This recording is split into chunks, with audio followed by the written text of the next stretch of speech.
guess I should start by introducing myself. My name is Michael Craw. I presently teach band and chorus to students in grades 4 through 6 at Punxsutawney Area Elementary School. I have a bachelor's degree in music marketing, a second bachelor's degree in music education, both of which came from Clarion University of Pennsylvania, and a master's degree in jazz studies from the University of Arkansas, located in Monticello, Arkansas. I have also been blessed with a performing career that has spanned 35 years.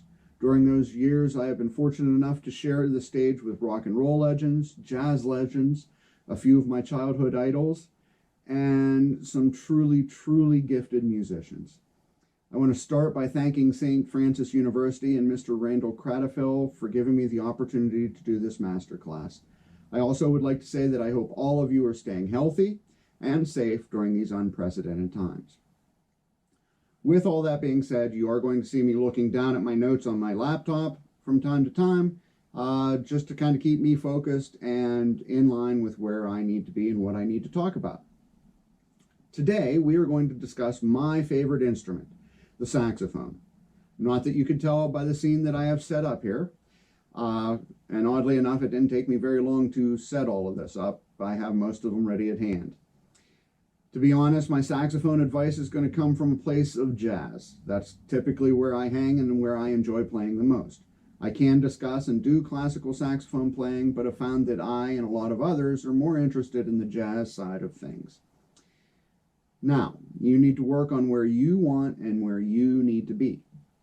Most of the tips that I will review will apply to classical playing as well. So let's jump right in. First and foremost, how is your sound? What do you want to sound like? Do you even know the answer to these questions? Have you ever even thought about the answers to these questions?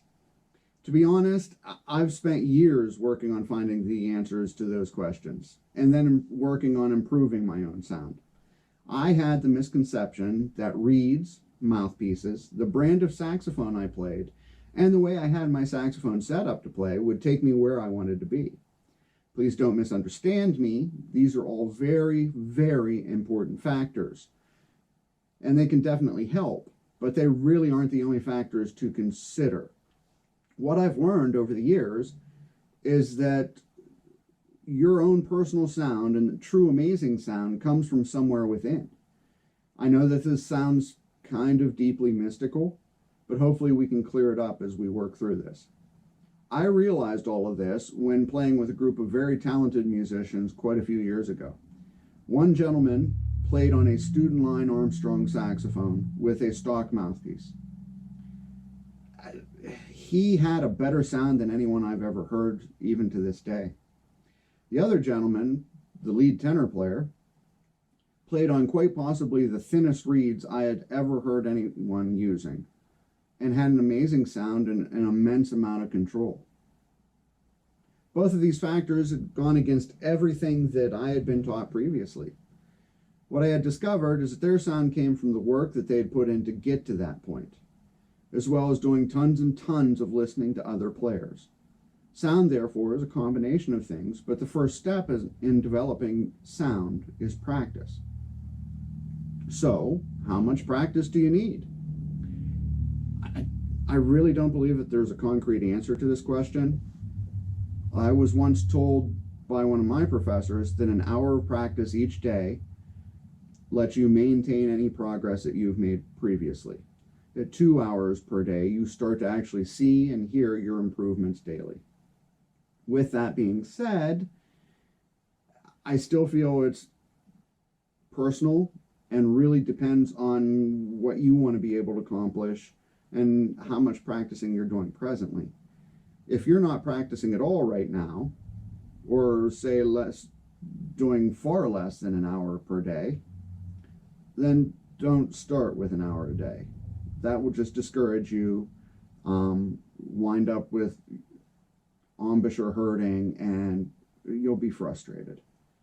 Take time and build up to that point. I would compare it to running a marathon. No one wakes up one morning and says, you know what, I'm going to go run a marathon today. At least they don't do it very successfully. They train and work to get to the point where they can run a marathon. Playing is going to be the same way. Work, train, And you will eventually get to the point where you can practice and play hours upon hours without any problems. Every extra minute helps. Just don't torture yourself. It's more important that you develop some sort of consistency. Start slow, gradually add up. The more often that you practice, the more you will want to practice until eventually it becomes a very positive habit in your life. Build a schedule that works for you, your situation, and then be flexible. Because, well, life is flexible. It's okay to occasionally take time off from practicing if something else has come up. The important thing is that you get back to it after you take some time off. How should one practice? I believe that depends on what you need to practice and accomplish. However, I try and build my time this way. Warm up, I do scales. I focus on technique at the very beginning, and I review patterns and etudes. Next, I start working on something new. This can be anything from a song, a lick that I'm trying to learn, a transcription of a tune that I heard, or a solo, and then something for an upcoming gig. This is where you could be doing concert band music, recital pieces, anything like that. I try to spend most of my rehearsal time in this chunk, but there are days where I need to play more fun stuff than the hardcore work stuff. So, find the stuff that you truly enjoy, okay? Because this gets to the final part. Always to include the fun stuff in your everyday practicing.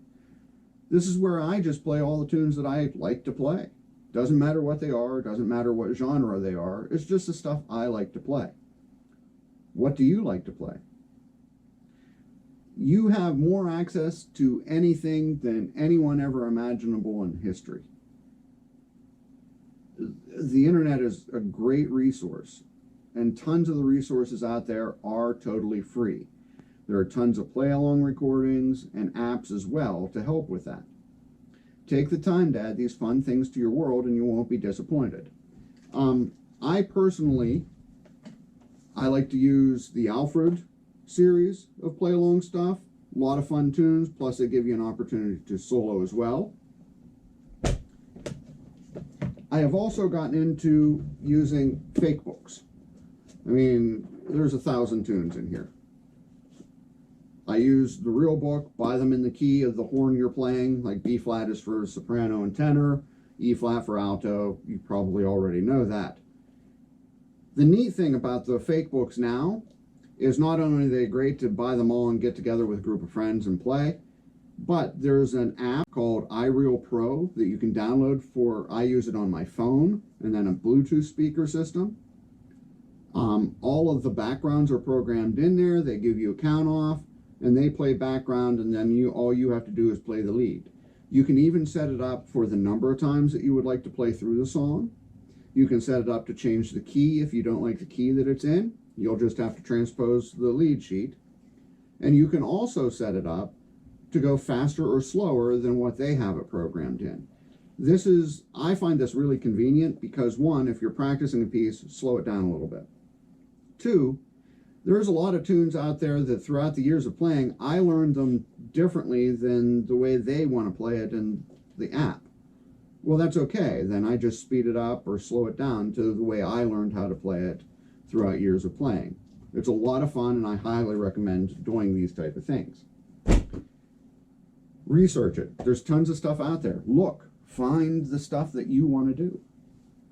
The next key element to sound is figuring out what you presently sound like and what do you want to sound like. Very simply, record yourself. This doesn't have to be a really involved process. You don't need a recording studio, and there's no experience necessary. We have tons of devices now in our hands that will record instantly and then play it back. So you know you have instant feedback on your sound. So use your phone or whatever device you have to record an entire practice session, beginning to end, and then take the time to truly listen to it. Don't be overcritical on yourself, okay? If you've ever listened to any sax players, none of us ever sound like those guys do, okay? They're in a league of their own. They're professionals because they're in a league of their own. And it's hard not to compare yourself to them. I find myself falling into that trap a lot, where I really want to sound like so-and-so, but I don't. So, don't be overcritical. Listen to yourself and be realistic with yourself. Be honest. Next, start figuring out what sound you want to work towards. Back to the internet. Start by searching there. There are millions of recordings on YouTube of jazz legends and rock legends, and it's all available at our fingertips. Few seconds, you'll find more listening than you ever thought humanly possible. So look up the true saxophone legends and listen to them. Start your search with musicians that play your actual instrument. If you're focused on alto, listen to alto players. My personal favorite for years was the baritone sax. I listened to more bari sax players than I ever did any other players for a good number of years. So, here's some guys that I listen to that I like. Since I play all of the saxophones and been called to play them in numerous gigs, there's guys that I try and emulate. So, for alto saxophone, I like Cannonball Adderley. He's always my first pick. Tenor saxophone, Saturday Night Live's Lenny Pickett. The guy's incredible. No other words are necessary. Baritone saxophone, Jerry Mulligan. That's the guy I always wanted to sound like, the guy I always worked towards sounding like. On soprano, I'm a Dave Liebman fan. Look them up. Listen to them. See what you like, see what you don't like. I could go on and on about the saxophone players that I like and who I think people need to listen to, but this gives you a starting point. Take your time. This process is not going to happen overnight. After you've narrowed it down, start trying to emulate some of the things that they are doing through your listening skills. This is also the time to pay attention to some basic ideas. Intonation. Use a tuner or use a tuning app on your electronic device. However, use it to spot check your notes. Do not stare at the tuner. Like, play a note while looking away from the tuner, look at the tuner, check that note, adjust it, and move on. Don't stare, because what you wind up doing is creating a false sense of bringing yourself in tune. What you want to do is work on developing your ear training skills so that you will be able to hear without the use of the tuner when you're in tune and when you're not in tune. Make sure you're using enough air when you're playing. A lot of times we practice because we're afraid of somebody hearing us. We practice really softly or really quietly. That doesn't work. You've got to use enough air like you're going to use the air to play in the concert. That's the way you have to practice. In order to get a full sound on saxophone, one of the first things I recommend is a concept called spinning air. You don't really have to do anything think about it. You think of spinning the air from the mouthpiece the whole way through the horn and out the bell of the horn. When you get to a point that you've mastered this, one, you're going to hear a difference in your sound. Two, the horn is going to start to feel warmer than it has in different places because of the hot air flowing through it. I strive so that my bell, when I'm done playing, is warm. The whole horn should have that feel, okay? Work towards it, spinning air. That's the concept. Not a hard one. If you take nothing else away from this whole masterclass, remember spinning air. It will help you to become a much better player. So that brings us then the other focus in sound, reeds. Yikes. There are hundreds of varieties that include size variables, different cuts, different materials, and a broad range of brands. Sorry about that. My tongue got a little tongue-tied there. I would encourage you to try as many different reeds out as you can. Compare them. What do you like? What do you dislike? Keep track so that you don't lose that when buying other reeds. Find a couple brands and styles of reeds that you're happy with and go with them. The simple fact of the matter is just because one reed works for one person, that may not work for another one. And that goes to the brands and the cuts and the thickness and all that. The great thing is right now there's a lot of companies that are offering variety packs. where you can get like four different style reeds that they offer and try them all out and compare them. This is kind of the best way to go about it. I mean, I've done everything. I've tried tons of different reeds, and I'm going to be honest, the longer you play, the style of reed that you like might change throughout the years. It has for me personally. I've done everything from making my own reeds to using Rico Royals to cutting down a variety of different reeds to get the sound I want. I finally found a company that I like personally. It works for me. I personally have gone with Van Doren Java Reds. I just like those. That's what works for me. Often overlooked factor in dealing with reeds is reed storage. Up until recently, I used a flat style reed case and let the reeds dry naturally. That's what I was taught for years and years. It worked.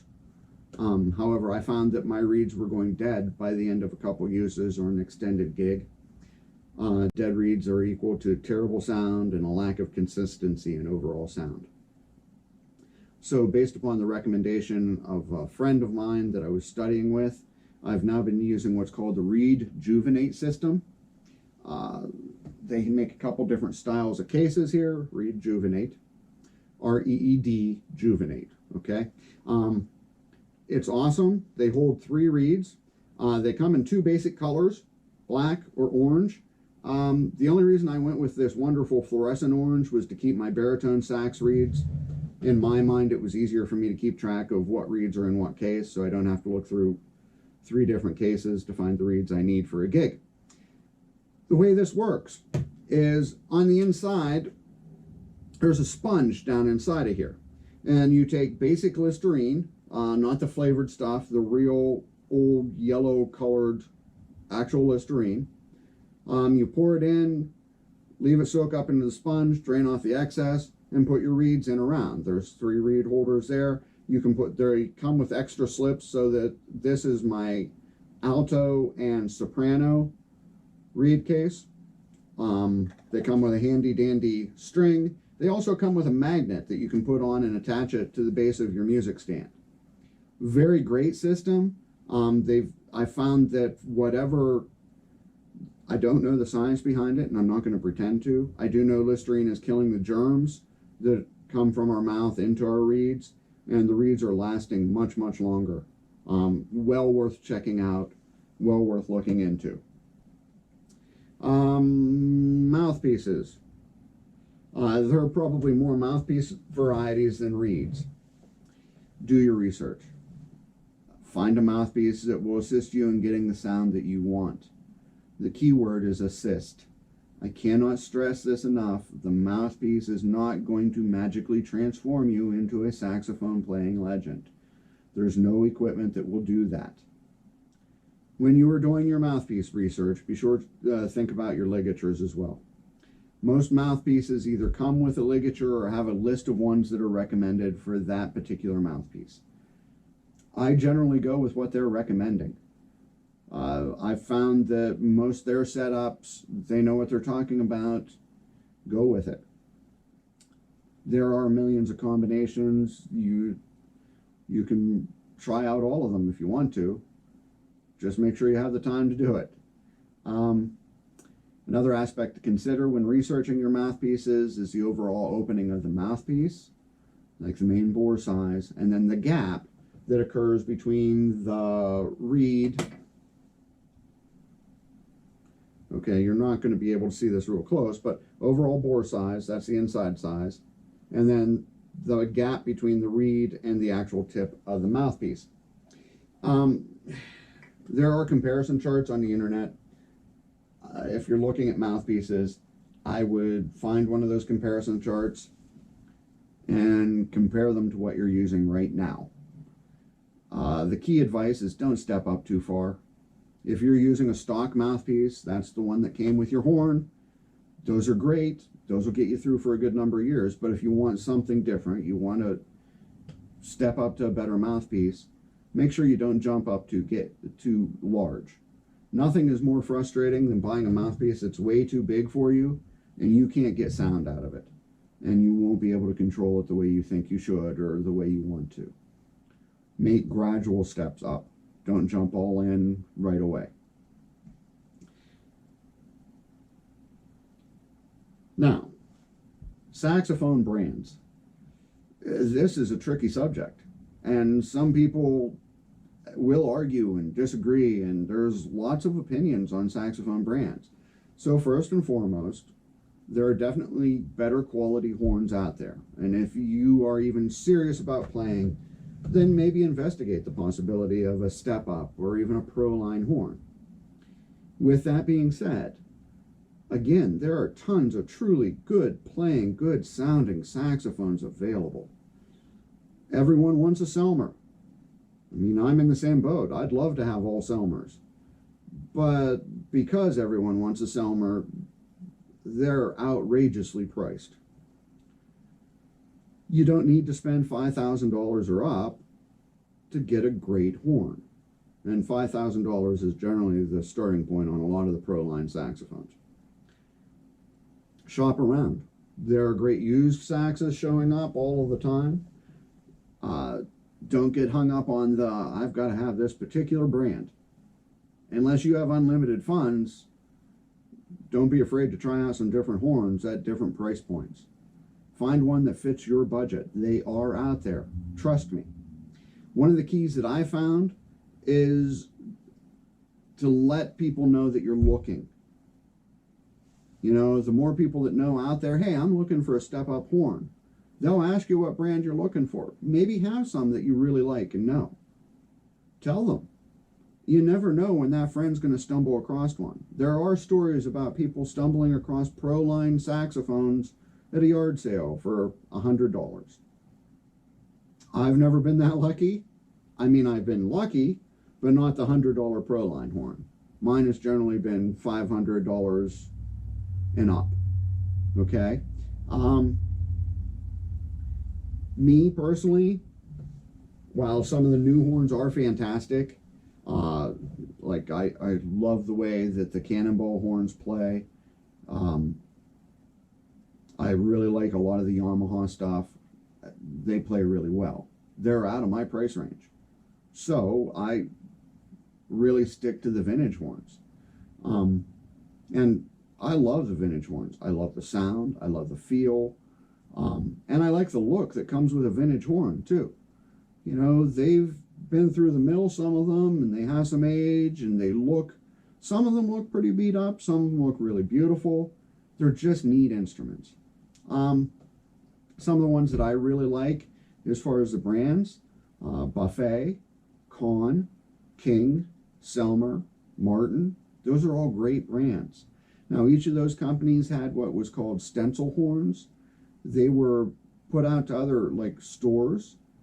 You have to basically research if you stumble across one of those and see if it's it might say Hohner, see if it's a Martin stencil, because those are really nice playing horns. Make sure it has all of the keys that you need to play on though, because some of the vintage horns didn't have all 3 palm keys, okay? And didn't go the whole way down to low B flat. You want to check that. Some people will argue that the vintage horns aren't as good as the new ones. I don't know, maybe. I think you're arguing about an opinion on that. So, with that all being said, also, opinions change. The longer you play, I've stumbled across some great horns. I love my Jupiter tenor. It's a newer horn. It's definitely not a vintage. It's new. However, don't get me wrong, while I love that horn and love the way it plays, and it's gotten me through a lot of fantastic gigs, I stumble across a vintage horn, don't think for a second that that horn doesn't sit on the shelf and I pick up another horn. To me, it's much like shopping for used cars. I'm always in the market. Okay? And that's something to really kind of keep in mind. When looking at horns and when playing your horn, and the big step is going to be make sure you find a good repair shop. At least find one that's focused on doing just woodwinds, or they're experts in woodwinds, or they have a woodwind expert. That's the very least. I prefer to find people that are focused on saxophones, because there's a lot of little intricacies in setting up a saxophone. Make sure they know how to set up the action and the key height, and will they match pads when only replacing one or two. This means that some saxophones use a resonator or a special kind of pad. Are they going to try and match that? Because that will affect the sound of the overall horn and sometimes affect the intonation of the overall horn. They should be more than willing to answer any questions that you have and be able to give you a rough idea of cost and time frame for the actual repair. So, now that we've gone all over that, and that's a wealth of information, I will say, if you have any questions at all, please feel free to contact me. I will try and make sure that they get my email set up in the description below, kind of thing. If not, it is crawdad, KRACHDAD @gmail.com. Feel free to reach out to me with any questions that you have. I'm always more than willing to help and more than interested in helping fellow saxophone players out as well. Quick tips and tricks, okay? We'll start with the soprano. I'll talk about my gear a little bit, show you what I use, what I like to do. One of the first keys when you set up, and I'm sure most of you know this, make sure your reed's lined up end to end, tip to tip. You don't want it crooked, you don't want it over top of the mouthpiece, okay? Some reeds respond better at different spots. You'll find that when you're trying out reeds. I often, to make sure my reed is lined up and ready to play, I use the back of my hand and suck the air out of the mouthpiece. And it makes a popping sound if you've got good air, good suction rather. That means that the mouthpiece is all sealed and ready to play. So, on my mouthpieces, this is on my soprano, alto, and tenor. I use Jody Jazz mouthpieces, and I use the ligatures that came with them. The alto and tenor, you'll see it's a different style of ligature. It's a Rovner ligature. I do like those, highly recommend them. Even if you can't afford to go all in and jump up on a mouthpiece, jump into a Rovner ligature or try some different ligatures with your mouthpiece. It's a lot of fun, and it does change your sound. My soprano. My soprano is a Con Musica. I bought it years and years ago when I was working at a piano shop. They had it in, the guy ordered it in, said he wanted it, and then never picked it up. So I wound up making payments on it and buying it. It gets the job done. It's just a nice sounding soprano. It's not bad at all.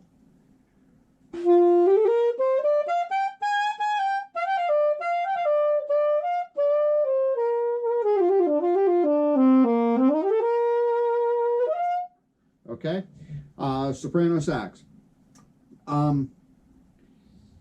If you've never played soprano and you're looking to get into it, take some time, read about soprano playing technique, and develop your ear. Intonation is a huge problem on all sopranos, but it's a lot of fun to play. Okay, so that's my soprano and my setup. We'll get the cap back on here. Neck straps. I use Jazz Lab harnesses.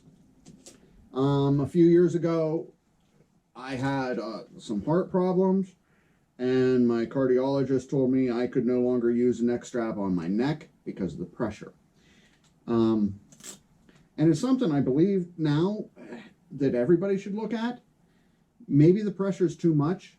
Because I think back to when I started playing baritone saxophone, I had what was called a Ray Hyman neck strap, and what it was basically a little thin piece of fabric the whole way around that cut into your neck. Like, I had marks on my neck and cuts on my neck from the neck strap from playing bari.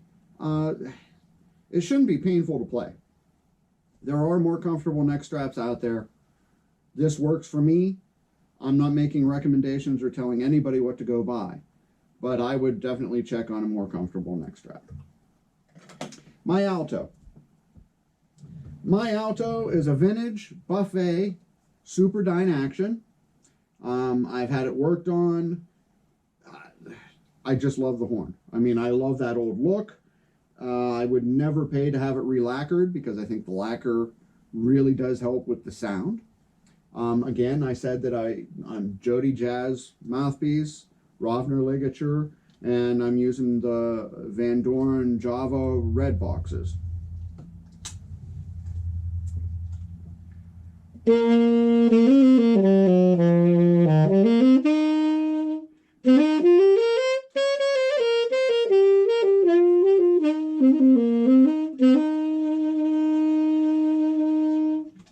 Okay, so that's the alto sound.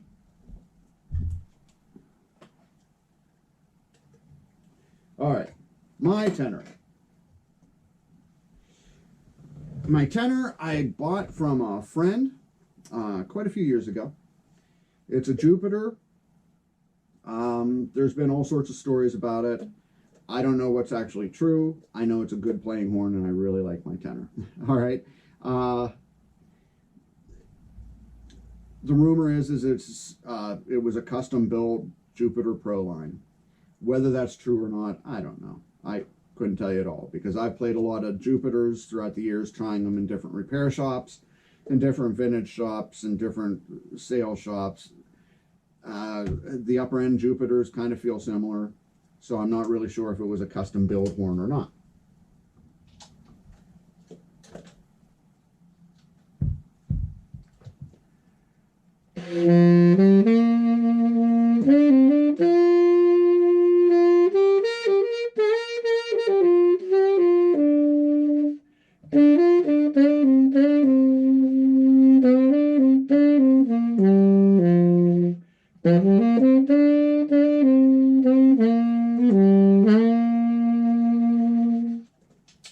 Okay, so that's the tenor.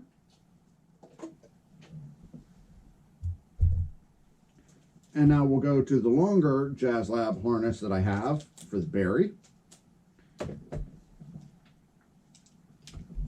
Now on my Barry, I've tried tons. This is what I finally settled on. It's the one that I like the most. This is an Auto Link, classic metal mouthpiece. I do have, and I use the ligature that came with the Auto Link. On all of my mouthpieces, if you don't use the mouthpiece patches, I would highly recommend those. It just helps the vibrations that tend to go through your head. You don't notice it until you actually start playing with them, and then you really start to recognize that some of those vibrations were didn't feel so good. So I really needed the mouthpiece patch on the metal mouthpiece because it's a whole different beast altogether. My baritone saxophone, I was fortunate enough to stumble across this one quite a few years ago in a repair shop. This is a Selmer Mark VI. It's the Mark VI with the low B flat, not the low A option. It is kind of the holy grail of horns, and I was just lucky to find it. It's kind of the whole thing. You never know, but I didn't get it for $100 either. So it is a Selmer Mark VI. We'll see if we can get some sound on it right now for you here.